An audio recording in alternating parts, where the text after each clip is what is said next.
Point to the person you're going to introduce yourself to right now, find out who it is, and I'd like you to turn around, ask the question, say, hello, I'm so-and-so, and then say, and what do you do? Now, when we did this in Birmingham, they were very literal. You know those people who don't really see beyond the obvious words? Wendy was talking about them earlier. You know, when my little boy was 2, there was one of those things on the street that the dog had left. You know, I said, son, walk round it. He went. In Birmingham, we said, ask, what do you do? So they went, what do you do? Can't do the accent. What do you do? And then all sat down again. They didn't answer it. So, answer the question as well. Here you go. 3, 2, 1, off you go. What do you do? And answer the question.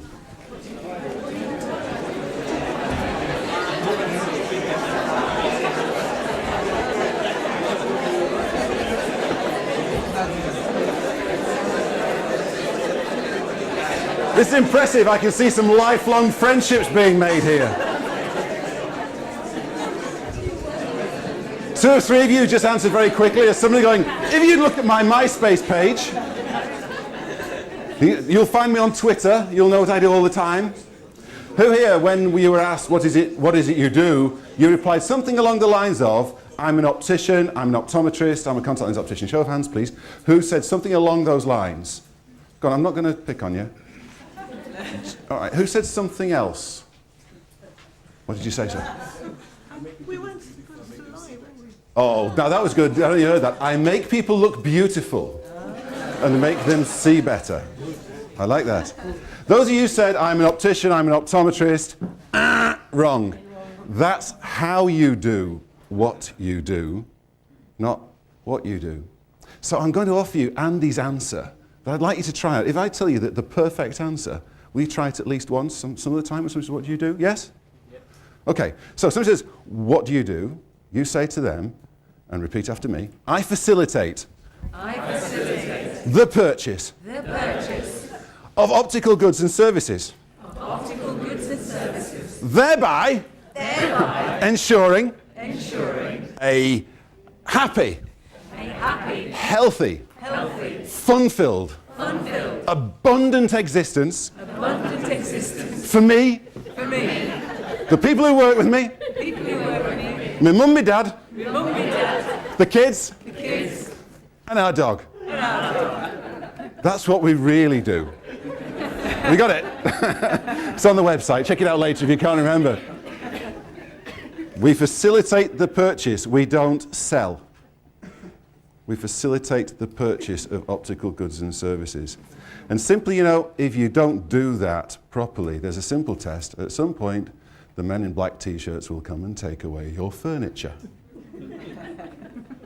Because a job that doesn't facilitate purchases is called a hobby or a charity. And regardless of how we position ourselves in the market, we're not here for that, are we? Are we? Oh, good. Right. So, I genuinely believe that marketing is everybody's job. In my practices, I had, you'd think the Optoms would be on the best bonus? Yeah? Fair? No? Show of hands. Optoms should be on best bonus? You're going, no, you're going to pick on me if I say that, right? They were all the same. My cleaners were on the same bonus as my Optoms, or the same schemes at least, pro rata 2 hours. Why? Because you can't sell glasses in a dirty shop, can you? It's just important that the place is clean. It's just important that people are friendly. So everybody is a secret agent of marketing. And for now, for the purpose of this presentation, and maybe for the rest of your career, how about you consider that's your role? The secret agents of marketing. And what I'd like to look at now are what I think are the ideal ways of doing that. Before we get into the detail, I'd like to do some myth busting. Some of you actually were in this survey. I wrote to loads of you and said, would you go on an online survey and tell me how much you spend on marketing? It was through Survey Gizmo, and I've recognized a few of you, so you know you are, thanks very much.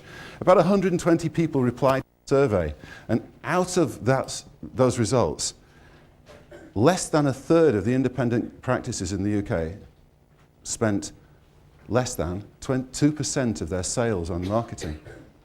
And a third of them spent nothing on marketing their businesses at all. And I phoned a lot of them up, and they believe, they subscribe to the myths of marketing. The first one being, marketing doesn't work. I hear this in so much. Oh, I tried Yellow Pages, it didn't work. I tried a leaflet drop, it didn't work. I tried an advert, it didn't work. And it's entirely wrong. These things do work, but they have to be done properly. We talk about touches. How many times do you touch your patients? And I don't mean like that. I mean, how many times do you emotionally move them? That's when we emotionally move them, we make them aware of us, and they go, ooh, they feel a little bijou thrillette of something. And they go, oh, that's for me. So I reckon if you touch your patients once, 2% of the sales will be made. Touch them twice, 3% of your sales will be made. Third touch, 5%. Fourth touch, 10% of your sales. 8% is going to be made by the time you've touched them 5 times. Now that could be that they walk past the practice and they go, wow, touch 1. They then at some point get a leaflet through the door, wow, touch 2. They then have a friend who's wearing new glasses and they really like them, wow, touch 3. You see how this works? And yet somebody said to me the other day, I sent out 23,000 leaflets. And I said, how did you know where to send them to? He said, everybody who lives in a bungalow within 5 miles of this practice. Okay, what else could you do? Oh, and how many did you send out? He's 22,000. How often did you send them? Once. They didn't work. I got 4 back. Well, of course they didn't, because that's 1 touch. What were the other touches? Marketing myth number 2. Oh, do you love this film? Who's seen this film? Field of Dreams. Isn't it? Isn't it brilliant? If you build it, he will come. This guy here, Ray Kinsella, has had some problems. His dad's died, and he's living on a farm, and his dad was a pro baseball player. Beautiful story. And all of a sudden, he gets this desire, this drive to build a baseball diamond in his maize field. It's great, isn't it? And he keeps hearing, if you build it, he will come. And eventually he does, and the ghost of his dad arrives, and all these ex-pro baseball players, and it takes him to bankruptcy, and then thousands of people come and save his life and his money and his family, and it's gorgeous. But there's an awful lot of people who subscribe to myth number 1, marketing doesn't work, who also subscribe to myth number 2, if I build it, they will come. It's a story. I love the movie, but it's a story. If we build the sexiest, most fantastic practice under the sun, if we don't get the word out, they won't come because we're not touching. Myth number 3, marketing stops once a prospect has become a customer. In other words, they've bought once, so we don't have to do anything with them, because in 2.5 years' time, they'll come back because we send them a letter to remind them. Is it me, or does that not work properly? We need to be building a structured process of touches for our existing customers. And is this not the ideal way to grow your contact lens business?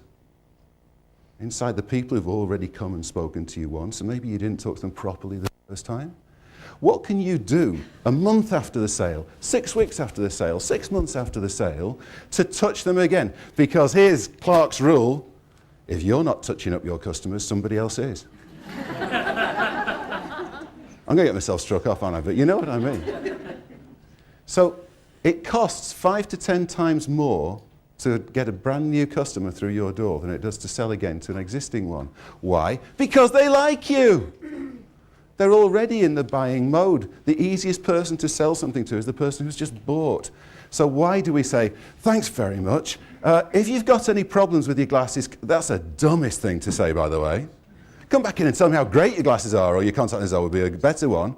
But yeah, come in if you need me. If not, I'll send you a threatening letter in a couple of years. It's not marketing. So why don't we start marketing internally to the people who are already fans? Well, good idea. Okay.